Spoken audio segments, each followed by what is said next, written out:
Hi, welcome back to Nila Tales. வீட்லேயே எப்படி puff செய்யலான்ட்டு இந்த வீடியோவில் பார்க்கலாம். இது பார்த்தீங்கன்னா பஃப் பேஸ்ட்ரி. இதை வந்து பிளாட்டர் டைக் அப்படின்னு ஜெர்மனில் சொல்லுவாங்க. இங்கே ஜெர்மனில் இருக்க எல்லா சூப்பர் மார்க்கெட்லையும் இது கிடைக்கும். சின்ன பிள்ளைங்களுக்கு தரப்போகிறதா இருந்தால் இன்க்ரீடியன்ஸில் எத்தில் ஆல்கஹால் இருக்கான்னு செக் பண்ணிக்கோங்க. டான்டஃபானின்னு ஒரு பிராண்ட் இருக்குது, அது எத்தில் ஆல்கஹால் ஃப்ரீ தான்.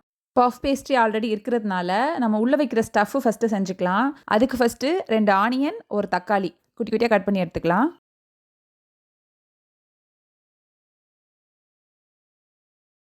நெக்ஸ்ட்டு ஒரு பேனில் கொஞ்சமாக எண்ணெய் விட்டு ஃபஸ்ட்டு வெங்காயத்தை போட்டு நல்லா வதக்கிக்கலாம்.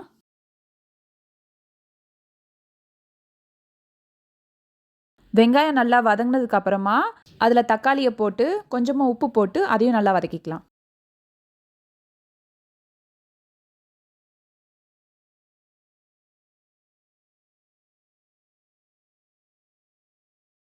தக்காளி நல்லா வதங்கினதுக்கு அப்புறமா கொஞ்சமாக மஞ்சத்தூள், காரத்துக்கு ஏற்ற மாதிரி மிளகாத்தூள், கொஞ்சமாக கரம் மசாலா இதெல்லாம் போட்டு நல்லா மிக்ஸ் பண்ணிக்கலாம். மசாலாவோட பச்சை வாசனை போகிற வரைக்கும் நல்லா வதக்கி விட்டிங்கன்னா அவ்வளோதான், பஃப்க்கு உள்ளே வைக்கிறதுக்கு மசாலா ரெடி. நான் இன்னைக்கு எக் பஃப் பண்ண போகிறதுனால இதோட நிறுத்திக்கிட்டேன். நீங்கள் வெஜ் பஃப் பண்ண போகிறதா இருந்தால் உங்களுக்கு பிடிச்ச எல்லா வெஜிடபிள்ஸையும் கட் பண்ணி போட்டு நல்லா வதக்கி எடுத்துக்கோங்க. நெக்ஸ்ட்டு அந்த பஃப் பேஸ்ட்ரியை எடுத்து நல்லா ஃபுல்லாக விரிச்சு விட்டுக்கோங்க.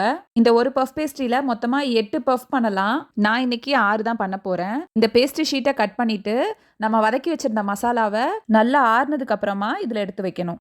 இன்னைக்கு நான் எக் பஃப் பண்ண போகிறேன், அதனால 3 எக்ஸை நல்லா பாயில் பண்ணி 2ஆக கட் பண்ணி வச்சுருக்கேன்.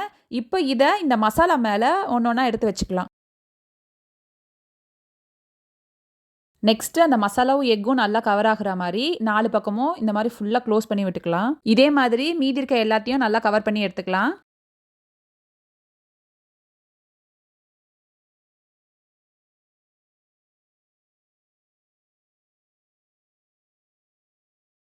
மீதி இருக்க 2 பீஸ்லையும் உள்ளே எதுவும் மசாலா வைக்காம சும்மா இந்த மாதிரி ஃபோல்ட் பண்ணி லைட்டாக ட்விஸ்ட் பண்ணி வச்சுக்கிறேன்.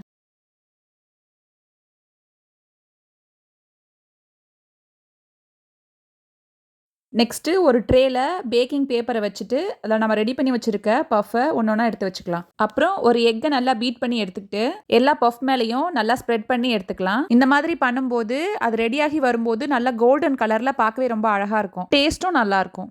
ஓவனை 180 டிகிரிக்கு 10 மினிட்ஸ்க்கு ப்ரீஹீட் பண்ணி எடுத்துட்டு அதில் இந்த ட்ரேவை வச்சிடலாம். இப்போ ஓவனை க்ளோஸ் பண்ணி வச்சுட்டு 180 டிகிரியில் 15 to 20 மினிட்ஸ் பேக் பண்ணணும்.